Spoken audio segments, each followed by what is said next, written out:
नमस्कार दोस्तों, हमारी आज की कहानी का नाम है जन्मदिन। मम्मी जी, आप आजकल ऑनलाइन बहुत शॉपिंग कर रही हैं। जब देखो कुछ ना कुछ आता ही रहता है आपके नाम का। कनक ने सासू माँ अमिता जी से कहा, बहू ये सब मैं नहीं मंगवाती। मेरे पास इतने पैसे ही कहाँ रहते हैं जो कुछ खरीदारी करूं। ये सब तो स्नेहा और बड़ी बहू भेज देती हैं। अमिता जी ने सहमते हुए कहा, आप हमारे पास रहती हैं तो उनसे कुछ मांगने की क्या ही ज़रूरत है। हम नहीं देते हैं क्या? कनक ने पूछा। बहू ये तो तुम अपने ही दिल से पूछो, कहकर अमिता जी पैकेट खोल कर देखने लगी। देखा तो कनक ने भी। तभी अमिता जी के फ़ोन की घंटी बजी। देखा तो बेटी स्नेहा का फ़ोन था। हाँ हेलो बेटा। माँ जन्मदिन की बधाई हो। ये तो बताओ सूट कैसा लगा?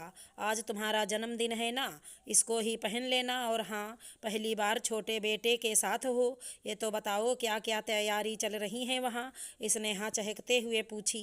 तू भी ना बेटा, एकदम पागल है। क्या ही ज़रूरत थी ये सूट भेजने की? अरे कनक लाती है ना मेरे लिए। और क्या तैयारी चलेगी? चल अभी फ़ोन रखती हूँ, बाद में करूँगी बात, कहे अमिता जी फ़ोन काट दी।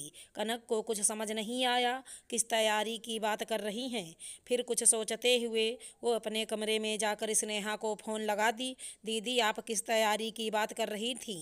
आज कुछ है क्या? अरे भाभी, आपको याद नहीं, आज मम्मी का जन्मदिन है ना, इसलिए तो सूट भेजा है। कुछ दिनों पहले मैं ऐसे ही बातों बातों में पूछने लगी तो बोली मेरे कपड़े अब टाइट हो रहे। घर में तो मुझे नाइटी में ही आराम लगता है। बाहर जाने के लिए सूट लेने का मन है, देखती हूँ कब लेती हूँ।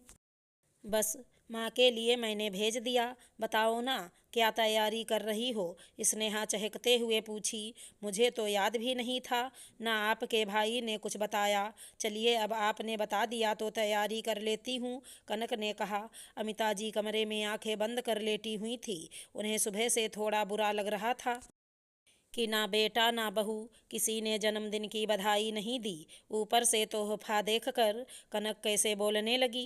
एक मैं हूँ जो भी हाथ में थोड़ा बहुत पैसा ये लोग देते, वो भी उन्हें ही तोहफे देने में खर्च कर देती। 2 महीने पहले ही तो कनक का जन्मदिन था। वो उसके लिए कितने प्यार से तोहफा लेकर आई थी।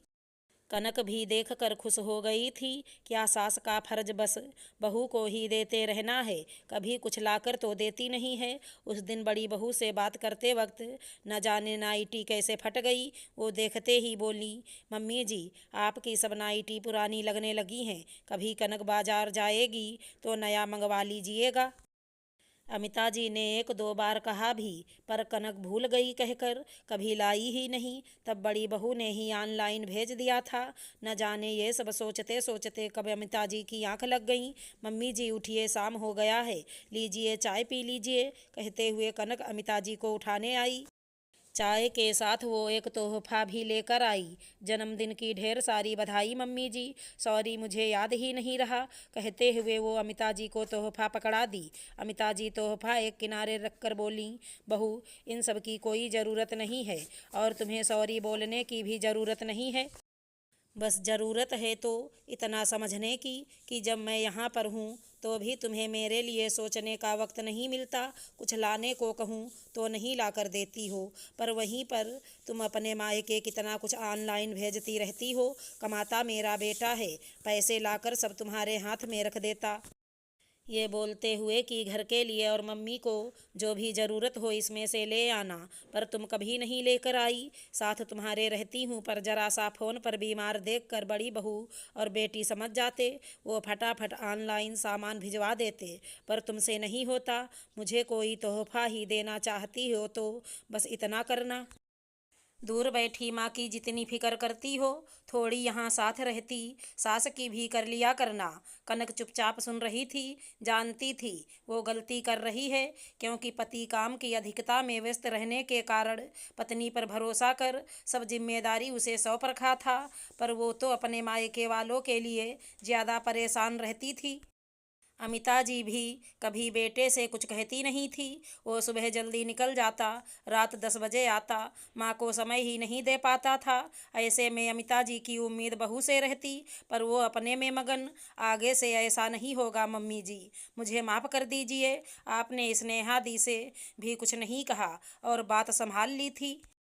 कनक शर्मिंदगी महसूस करते हुए बोली, कोई बात नहीं बहू, अब तुम समझ गई हो, यही मेरे लिए बहुत है।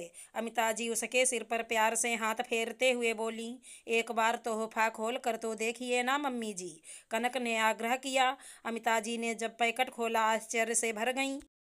वो बहुत पहले बेटे से कही थी, मेरे सोने की चेन टूट गई है, खाली गला अच्छा नहीं लगता, इसे बेच कर नया ले आते हैं। पर समयाभाव में बेटे को लाने का होश ही नहीं रहता था।